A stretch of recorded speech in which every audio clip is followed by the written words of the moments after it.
Salam, selamat pagi adik-adik. Apa kabarnya adik-adik yang di rumah? Tentunya adik-adik dalam keadaan sehat ya. Puji Tuhan. Ya adik-adik, nah sebelum kita memulai kebaktian anak virtual pada hari ini, Ibu Erna ingin ingatkan dulu ya, untuk adik-adik selalu menjaga kesehatannya ya. Antara lain adik-adik harus makan makanan yang bergizi ya. Nah, kalau adik-adik keluar rumah jangan lupa memakai masker ya. Dan hindarilah kerumunan orang banyak ya. Kalau adik-adik sehabis bepergian ya, habis bermain, jangan lupa cuci tangan, cuci kaki, pakai sabun ya. Nah, kita akan memulai kebaktian kita pada hari ini. Jangan lupa adik-adik ya, Alkitab dan persembahannya dipersiapkan di samping adik-adik ya. Nah, untuk itu Ibu Erna undang adik-adik untuk berdiri yuk. Sebelum adik-adik memuji ya, Ibu Erna mau mengajak adik-adik untuk bergerak nanti dalam lagunya ya. Nah, kalau nanti ada kata bersorak atau soraklah, adik-adik bergerak seperti ini. Soraklah ya, atau bersorak gitu ya. Nah, ketika ada kata haleluya, tangan adik-adik ke atas begitu ya. Oke, siap adik-adik? Yuk kita mulai dengan pujian segala puji syukur.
Adik-adik, kita juga akan mengungkapkan syukur melalui doa ya adik-adik ya. Dan nanti akan dilanjutkan dengan doa di mana kita akan menerima firman Tuhan. Nah, untuk itu yuk kita berdoa, lipat tangannya, tutup matanya, mari kita berdoa.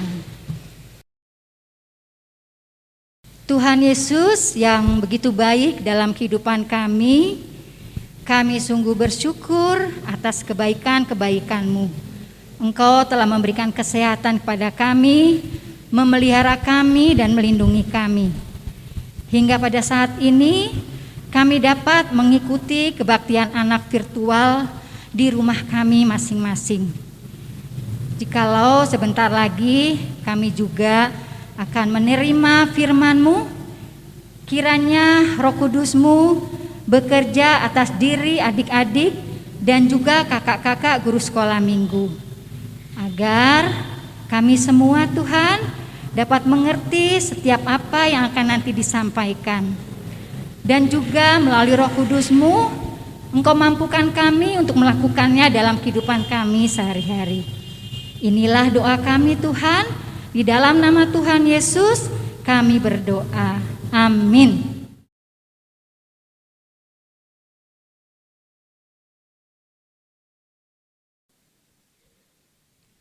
Salam, selamat hari Minggu adik-adik. Tiba saatnya kita akan membaca Alkitab, firman Tuhan pada kebaktian hari ini, yaitu dari Yohanes pasal yang ke-20 ayat yang ke-24 sampai dengan ayat yang ke-29. Yohanes pasal yang ke-20 ayat yang ke-24 sampai dengan yang ke-29.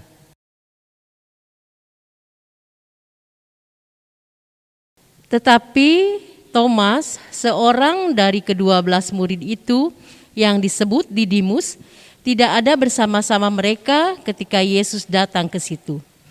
Maka kata murid-murid yang lain itu kepadanya, "Kami telah melihat Tuhan." Tetapi Thomas berkata kepada mereka, "Sebelum aku melihat bekas paku pada tangannya, dan sebelum aku mencucukkan jariku ke dalam bekas paku itu, dan mencucukkan tanganku ke dalam lambungnya, sekali-kali aku tidak akan percaya." 8 hari kemudian, murid-murid Yesus berada kembali dalam rumah itu dan Thomas bersama-sama dengan mereka. Sementara pintu-pintu terkunci, Yesus datang dan ia berdiri di tengah-tengah mereka dan berkata, "Damai sejahtera bagi kamu." Kemudian ia berkata kepada Thomas, "Taruhlah jarimu di sini dan lihatlah tanganku. Ulurkanlah tanganmu dan cucukkan ke dalam lambungku. Dan jangan engkau tidak percaya lagi, melainkan percayalah." Thomas menjawab dia, "Ya Tuhanku dan Allahku." Kata Yesus kepadanya, "Karena engkau telah melihat aku, maka engkau percaya. Berbahagialah mereka yang tidak melihat, namun percaya." Amin. Shalom, selamat pagi adik-adik di kelas Madya. Ketemu lagi dengan kakak. Pembelajaran firman pada pagi hari ini kita akan belajar terambil dari Yohanes 20 ayat 24 sampai 29. Dengan tema Yesus menampakkan diri kepada Thomas. Adik-adik, seperti kita ketahui, Thomas adalah salah satu murid Tuhan Yesus. Nah, kita akan belajar tentang perubahan hidup Thomas sesudah Thomas berjumpa dengan Tuhan Yesus. Thomas, orang yang tadinya dingin, pesimis, tidak percaya diri, ragu, dan tidak berani untuk melangkah. Lalu Thomas diubahnya oleh Tuhan, lewat perubahan itu terjadi dan terlihat secara jelas lewat semangat Thomas yang mengabarkan Injil. Lalu Thomas pergi ke Asia sampai ke India, sehingga melalui penginjilannya banyak orang yang percaya kepada Tuhan. Di India ada gereja yang sangat terkenal adik-adik, gereja rintisan dari Thomas yang bernama Gereja Mar Thoma. Nah, adik-adik, kita harus punya perubahan yang baik hari lepas hari. Seiring bertambahnya usia, dapat melakukan perubahan yang semakin menyenangkan hati Tuhan. Contohnya apa adik-adik? Misalnya yang tadinya adik-adik tidak disiplin, seperti selalu bangunnya kesiangan, datang ke sekolahnya terlambat, tidak teratur dalam hidupnya, serta kamarnya yang berantakan, tidak pernah dirapihin, taruh baju sembarangan, bangun tidur kasurnya dibuka, gulingnya berantakan kayak kapal pecah. Nah, tetapi ketika ada perubahan yang baik, menjadi anak yang rajin bangun pagi, ke sekolahan tidak terlambat, kamarnya menjadi rapih, atau soal rohani. Contohnya apa? Anak yang tidak pernah baca firman Tuhan, kalau makan tidak berdoa, Tapi lewat perubahan itu dia jadi rajin membaca Alkitab, rajin berdoa, serta rajin ke gereja. Nah, ada lagi atau perubahan prestasi. Contohnya apa adik-adik? Yang tadinya rapotnya adik-adik itu jelek, menjadi bagus karena adik-adik menjadi anak yang berprestasi. Nilainya bagus, nilai ujiannya bagus, di atas KKM semua, dapat ranking pula. Wah, hebat itu. Jadi adik-adik tuh siswa berprestasi di SD tersebut. Wih. Nah, pesan kakak, Thomas bisa berubah, adik-adik juga harus bisa berubah. Ingat ya, kita juga bisa harus berubah. Dengan cara apa? Kita minta kepada Tuhan untuk selalu membimbing kita agar hidup kita selalu menyenangkan Tuhan dengan cara kita menyenangkan orang sekitar kita. Amin. Nah, adik-adik, tadi adik-adik sudah ya mendengar pengajaran firman Tuhan. Tentang apa adik-adik? Masih ingat tidak? Yaitu Tuhan Yesus menampakkan diri kepada Thomas, ya adik-adik ya. Nah, untuk itu pada saat ini adik-adik kita juga akan diberi kesempatan ungkapan syukur kita melalui persembahan, yaitu berupa uang, ya adik-adik ya. Nah, untuk adik-adik yang sudah mendapatkan celengan, ya, adik-adik bisa memasukkan persembahannya ke dalam celengan, ya. Nah, bagi adik-adik yang belum, adik-adik bisa memasukkannya ke amplop, ya. Nanti akan dititipkan pada orang tua dan diberikan ke gereja, ya. Nah, sebelum kita memberikan persembahan, ada firman Tuhan yang akan memahami adik-adik dalam memberi persembahan. Firman Tuhan yang akan melandasi kita membawa persembahan adalah 2 Korintus 9 ayat 7 sampai dengan ke-8. Hendaklah masing-masing memberikan menurut kerelaan hatinya. Jangan dengan sedih hati atau karena paksaan. Sebab Allah mengasihi orang yang memberi dengan sukacita.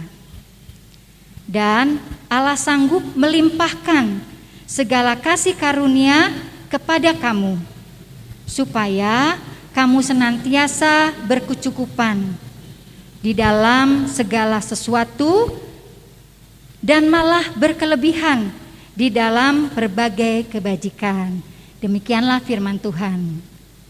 Adik-adik, kita juga akan memberikan persembahan melalui pujian adik-adik ya, yaitu di dalam KJ 433, lagu yang pertama dan lagu yang kedua.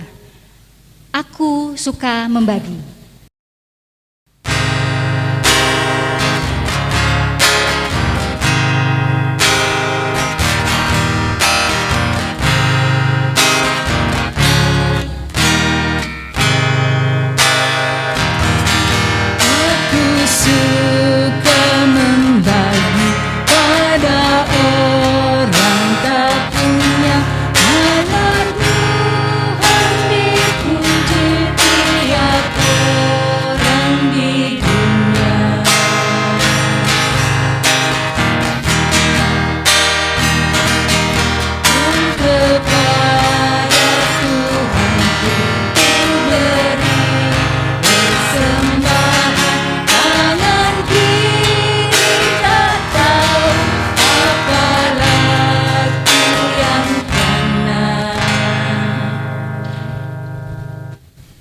Ya adik-adik, kita akan membawa persembahan kita dalam doa.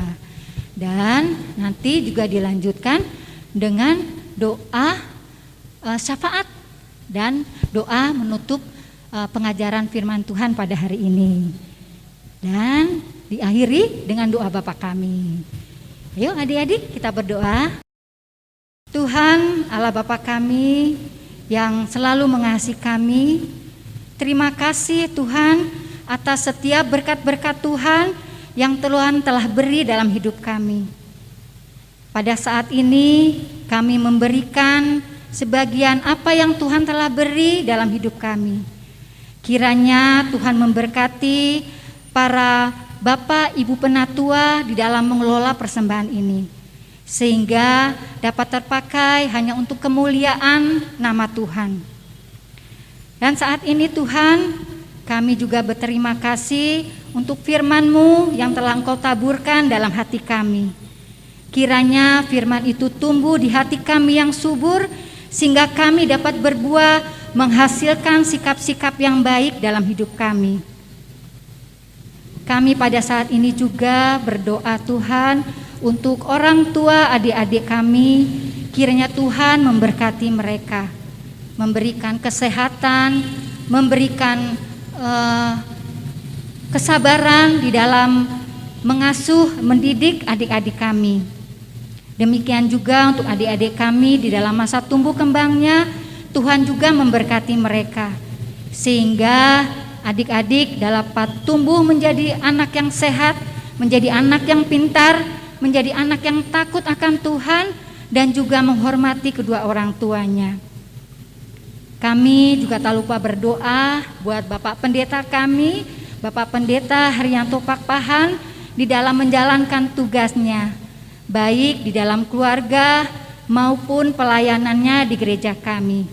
Engkau senantiasa memberikan kesehatan dan juga memberikan hikmat, sehingga Bapak Pendeta dapat melayani dengan penuh kasih. Kami juga tak lupa berdoa Tuhan untuk para guru sekolah minggu.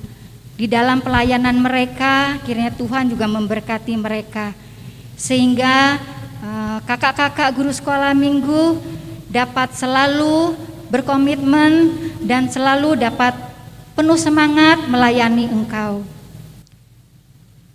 Doa ini Tuhan kami akhiri dengan doa yang telah Tuhan ajarkan kepada kami. Bapa kami yang ada di surga, dikuduskanlah nama-Mu, datanglah kerajaan-Mu, jadilah kehendak-Mu di bumi seperti di surga. Berikanlah kami pada hari ini makanan kami yang secukupnya, dan ampunilah kami kesalahan kami, seperti kami juga mengampuni orang yang bersalah kepada kami. Dan janganlah membawa kami ke dalam pencobaan, tapi lepaskanlah kami daripada yang jahat. Karena Engkau-lah yang mempunyai kerajaan dan kuasa dan kemuliaan sampai selama-lamanya. Amin. Ya adik-adik, kita akan kembali memuji Tuhan dengan lagu tematik kita, yaitu Sebab Dia Hidup.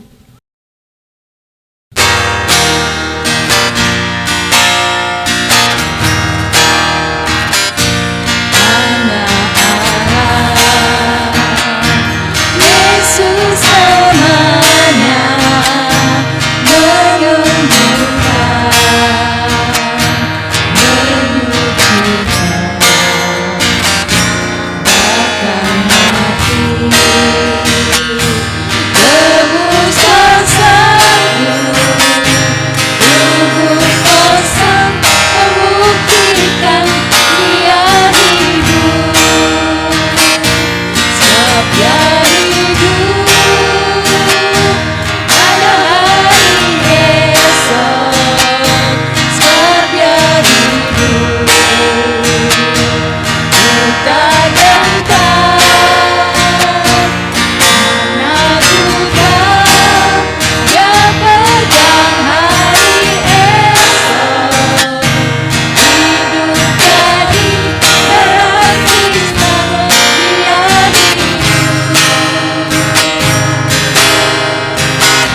adik-adik ya.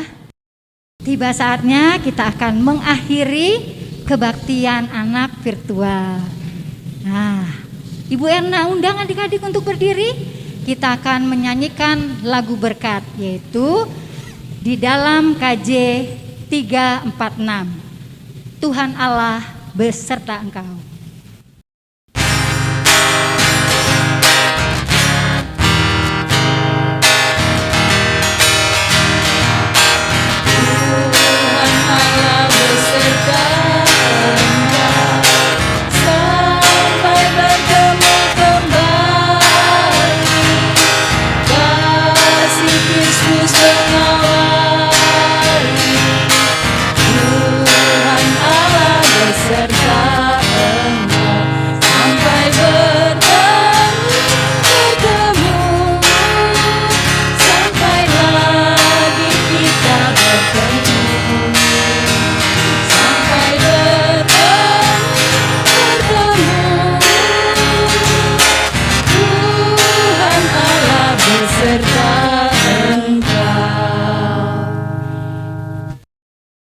Adik-adik, ada sedikit pengumuman adik-adik ya.